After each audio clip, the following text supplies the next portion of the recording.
आपल्यासोबत पालघरचे पोलीस अधीक्षक यतीश देशमुख सर आहेत. सर, आज पालघरमध्ये आहे केळवा या ठिकाणी जे आहे एका अल्पवयीन मुलीवर जे आहे गोळीबार करण्याची घटना घडली आहे. पूर्ण हकीकत काय सर, काय सांगाल?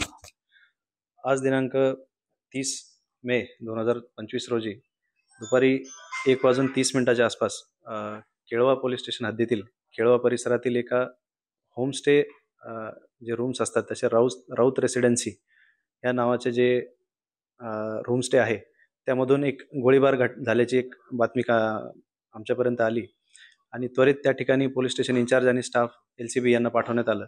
तर त्या ठिकाणी एक 18 वर्ष वयाचा एक युवक आणि एक 17 वर्ष वयाची एक अल्पवयीन मुलगी हे त्या ठिकाणी एका रूममध्ये एकत्र असताना आणि एक मुलाकडे असलेले जे अवैध एक कट्टा किंवा बंदूक हे हाताळत असताना त्यातून ॲक्सिडेंटली फायर झाला आणि त्या मुलीला जखम झाली.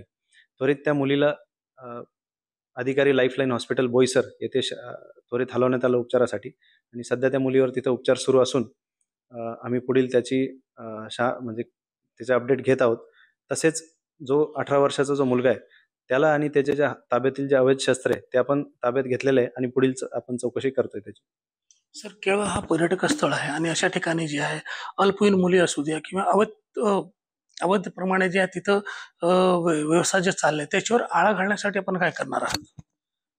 ह्या केसमध्ये किंवा इतरही त्वरित सर्व पोलीस स्टेशन इन्चार्जेस यांना सर्वांना सूचना देण्यात आलेल्या आहेत की हद्दीतील सर्व लॉजेस, हॉटेल्स आणि असे काही जे काही होमस्टेज आहेत इथं रेग्युलरली व्हिजिट करून यांचे रजिस्टर चेक करणे आणि यांच्या जे काही लोकांना ते एंट्री देत आहेत त्यांचे आधार कार्ड घेणे, आधार कार्ड आणि सगळं एंट्रीज मेंटेन करणे यासाठी सक्त सूचना देण्यात आलेल्या आहेत. आणि इथून पुढे नेहमीच हे जे काही होमस्टेज आहेत यांना वेळोवेळी भेटी देऊन आणि त्यात जर कोणी दिरंगाई करत असेल तर त्यांच्यावर योग्य ती कारवाई करण्यात येईल असं सर्वांना सूचना देण्यात आलेल्या आहेत. एकंदरीत पालघर जिल्ह्यात एक 18 वर्षाचा मुलगा आहे जो अवैध कट्टा घेऊन सर फिरतोय, त्यामुळे गुन्हेगारी ही पालघरमध्ये कुठेतरी वाढत असल्याचे दिसून येत आहे. त्याच्यासाठी आपण काय करणार आहात?